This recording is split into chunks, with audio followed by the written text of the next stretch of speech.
John, first, because you are in the state of Georgia. You've lived in Atlanta for quite some time. So speak to this as somebody who is a Georgian. Yeah, good morning. So the governor, with great respect, I do respect him. On this point, he's wrong. I do live in Georgia, and I live in Atlanta, the moral capital of America, and the 10th largest economy in the U.S., and the 31st largest economy in the world. Atlanta, Georgia, built by black folks and brown folks working together and putting knucklehead stuff to the side. And this time we flubbed it. They flubbed it. The bill is not just suppression. The bill is silly. It's a payback bill. When Hillary Clinton, who I know, lost the election, black folks accepted it. America accepted it. We didn't like it, but we accepted it. And we moved on and we supported the president. And we wished him well. When Mr. Trump lost, they should have accepted it. And they should have moved on and supported the new president, period. That's what makes America great. They didn't accept it.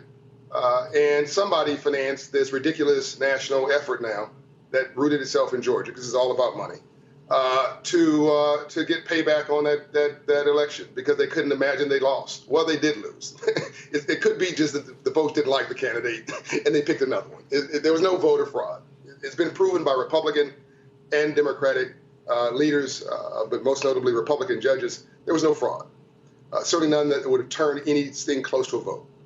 We need to knock it off. But this is a payback bill. That's what this is.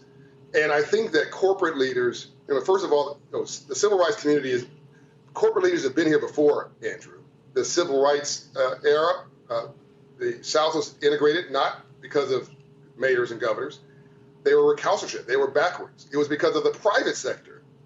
I won't retell the story you guys brilliantly told about what Coca-Cola did for Dr. King after he won the Nobel. But more importantly, and with less notable attention, the private sector integrated J.C.Penney, Woolworth, soda shops, bus companies which were privately owned because of a business imperative and a moral certainty. Blacks were the majority customer of those small towns, and right. They were not giving business. Anyway. Let me turn to Xander for a second and ask you this, which is what you think the role. We've heard now a number of companies come out with some powerful statements, others less powerful statements, others who've been silent in some respect. How much of this is about statements? How much of this is going to be about lobbying money, PAC money, and other things? And the other issue is, how do you think a CEO should weigh these issues, voting, which we could argue is a moral issue, though I know there's controversy, and there are people who are watching us this morning saying that they don't believe that the voting is restrictive, and we can have that debate. But also, on the other hand, as a CEO running a business, dealing with taxes, dealing with other regulations, given that there are political leaders that are trying arguably to restrict the vote on one side, but are also looking to be helpful to some of those business leaders on taxes in the other. Xander? Sure, Andrew. Good morning. I subscribe to everything John said. And this bill is prima facie case of discrimination. It's silly to argue anything but. And 91% of black voters told us they were voting for Biden, and it sure does feel like payback. As far as CEOs, you got to tip your hat to what Ken Chenault said. CEOs need to exercise their influence in times of great stress. And this is one of those times where clearly a cohort of the community is being discriminated against. And CEOs who have the power, who have capital, who have large employee bases, who pay taxes, need to stand up and make their voice heard. And there are a whole lot of ways you can do that.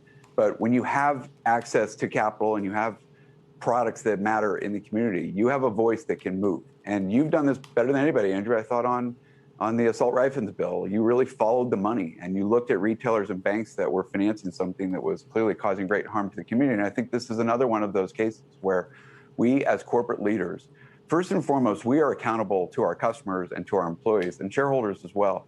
But if you don't think that every company in America has a lot of their employees talking about this exact issue, what is going on in Georgia, you're fooling yourself. And especially during this environment where everybody is working from home, if you're lucky enough in a technology company or bank or consulting firm to be working from home, you are living on Slack and Zoom, and you are in these employee resource groups talking about what is my company going to do to stand up for our values and take action, because this clearly offends all of us and offends our values. And so as a corporate leader who employs people in Georgia, I want to tell the Georgia legislature, we are not going to be investing in your community if you don't get this bill reversed. Shepard Smith here. Thanks for watching CNBC on YouTube.